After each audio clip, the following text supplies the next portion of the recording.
Heavenly Gifts. Jesus elucidates. Earthquakes and their cause. September 27th, 1840.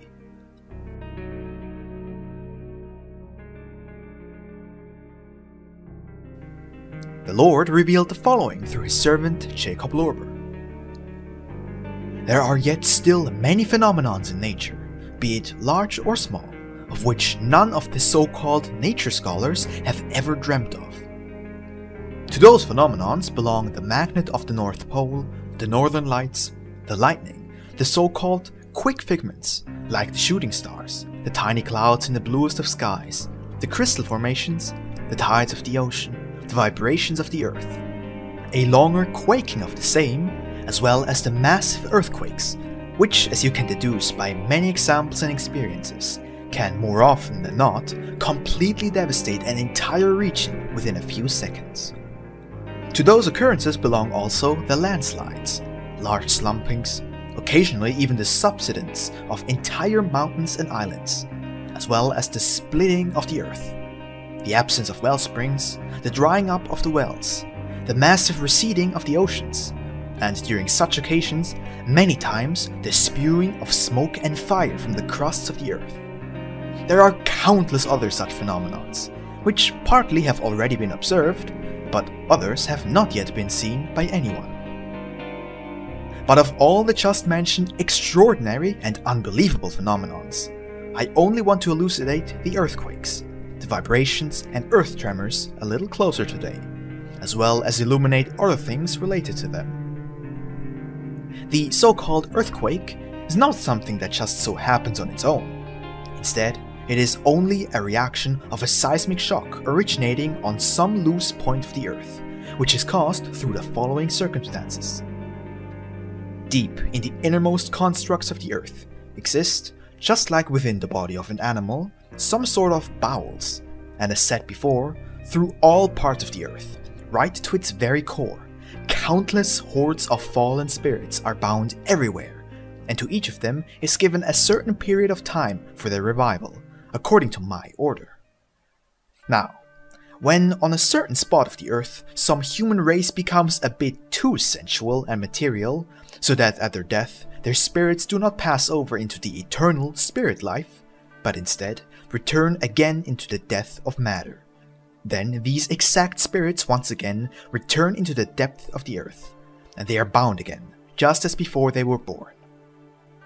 Look, when this continues for a long time, then such a point within the earth becomes eventually overloaded. Those spirits then, in their evil desires, start to rub and ignite. By doing so, they also waken those dormant spirits who have not yet been born into a human life. Those smash their small cages, and then, in their offended zeal, they set off as mighty pillars of fire against the other spirits, wanting to destroy them.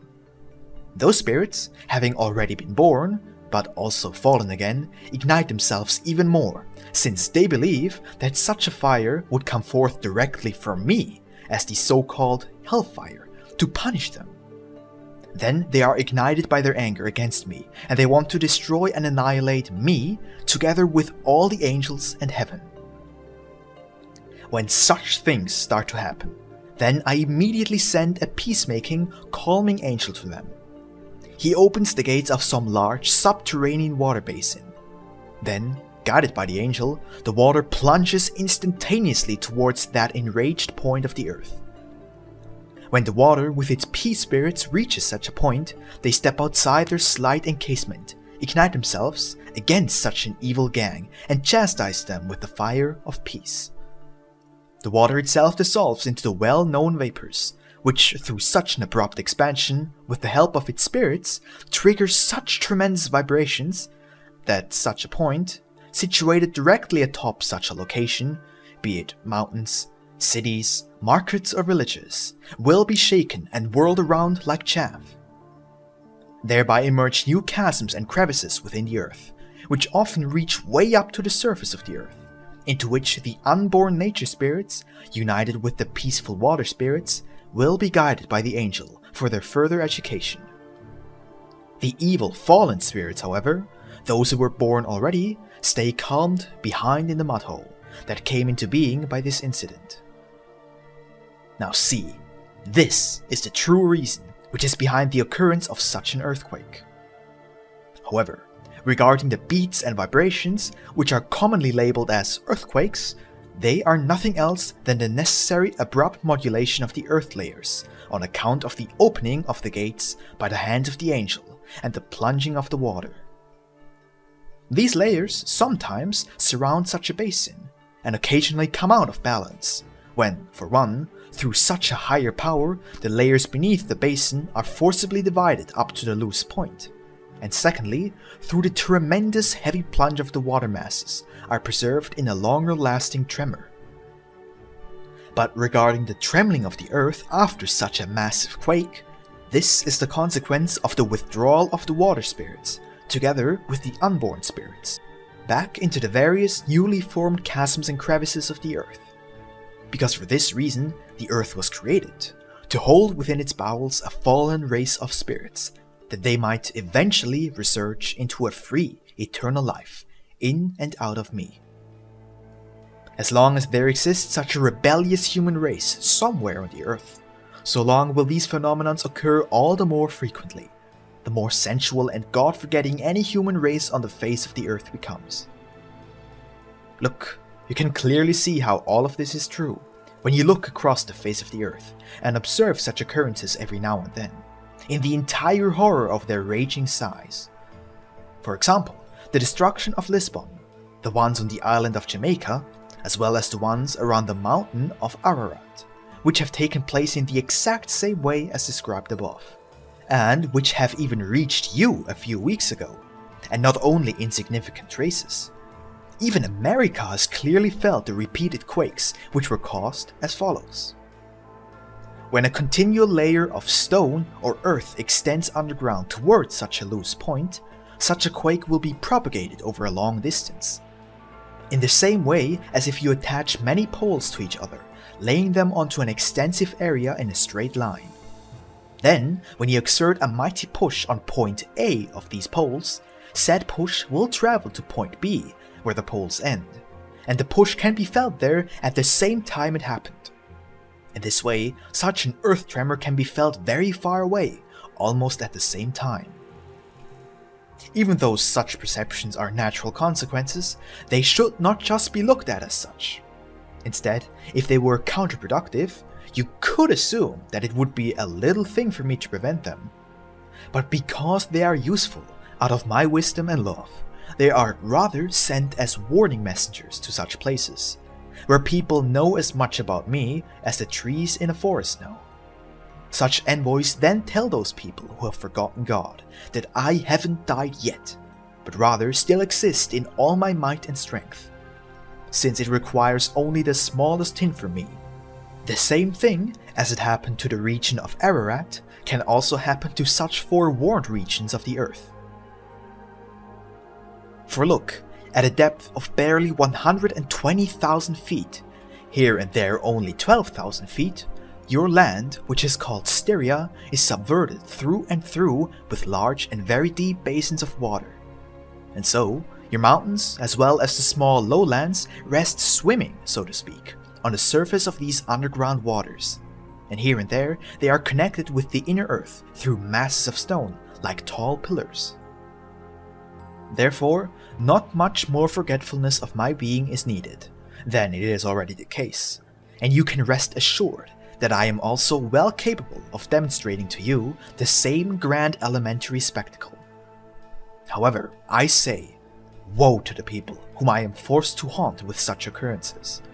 Those will probably have to wait for a second creation until they are again granted another free probational life.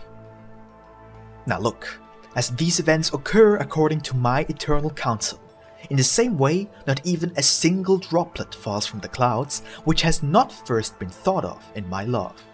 And believe me, when, like yesterday, I sent down such rain to earth from the higher meadows of the emerging life out of me, through the regions of light, the preservation of the entire earth, yes, of the whole universe, basically depends on the very first drop, which barely wetted a grain of sand.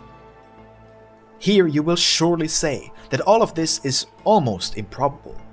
But I tell you, if that droplet had not wetted that exact grain of sand at just the right moment, the bound and wrath spirit within that grain would have shattered the grain, and by doing so would have awakened all the spirits surrounding him to a similar reaction, and those again their neighbors, and so on up until the very last speck of dust on the earth. And you can completely rest assured that the very next second, the entire earth would have gone up in destructive flames and smoke. The way this grain of sand had awakened another to its destruction, in the same way, one earth would wake up another earth, and the sun would awake another sun, and so forth until infinity. All this would happen in almost one and the same moment, exactly as if you had thought of a heap of the cursed gunpowder, and if someone would only ignite one single grain, even if that heap would have the size of the earth, all grains would catch fire almost at the same time. However, what would happen if said gunpowder grain would first be wetted by such a droplet before being exposed to the fire? What will happen when the small spark comes upon the wetted grain? The wetted grain will not catch fire, and thus the rest of the heap will be secured and saved from destruction. See, nothing you look at depends on a so-called happenstance, not even the movement of a sun dust particle. For everything has been carefully calculated and measured by me from all eternity. And if it would be possible for a human being, or even for an angel spirit, to make a little change within it all, and my eternal care would for only one moment not be attentive, you would experience what kind of cataclysm would occur from an untidy turn of only one sun dust particle.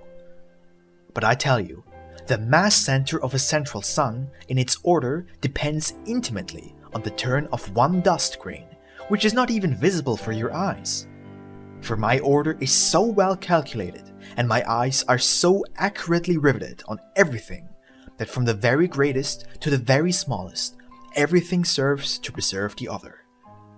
Now you will ask, why are these gigantic water basins located beneath the mountains and plains, whereby the surface is not one moment secure from sinking down into the very deep floods of such waters? But I say, everything is arranged in such a way that it can endure forever, as long as the willful wickedness of men causes no disturbances in my eternal order, which I am not allowed to prevent, since they originate from the free will of men. And because the free will of only one single human being is more important to me than an entire solar system with all its planets, moons, and comets. And if I would remove the water from these basins, tell me, with what could I then tame and mitigate the great fire in the inner chambers of the earth? Even though such an occurrence, like the one in the region of Ararat, frightens you, on the other hand, it is a blessing for the preservation of the whole. For if it wouldn't happen the way it is described above, the very next moment, instead of the destruction of a small region, the entire earth would suffer a complete annihilation. Therefore, I am the eternal love itself in everything that can touch your eyes and ears. As once the world came into being from the compassion of my love, so it exists within my love, and thus it will, eventually, very gently be dissolved again in my love. And even as the wrath of my divinity is the visible substance of matter, it is still calmed by my love, as long as my order deems it necessary. And so you can rest assured that if some place among 1 million people only one person exists that has recognized me in their love, then this place will remain stable and secure, as if its underground was thick, solid stone, even if it is only as thin as paper. Anywhere, however, where among 1 million people not even one single person can be found who wants to acknowledge me as the most loving sustainer of all the worlds and all creatures, in all these places, not even a diamond crust as thick as a sun will be able to prevent the annihilating necessity of my eternal order. Therefore, understand, if you truly love me, you have nothing to fear, even if the earth should crumble in pieces beneath your feet. Truly, I tell you, even atop the steaming debris of a destroyed world, you would come to know that I am the eternal love and the true, sole good Father to those who have recognized me in the Spirit and in the truth of love in their hearts. Yes, I am telling you, I want to destroy suns and throw the debris of the world about like lightnings and ignite the whole infinity with the fire of my wrath. And yet, not one single hair of those who love me will be singed. For I am always a loving and holy Father to my children. Amen.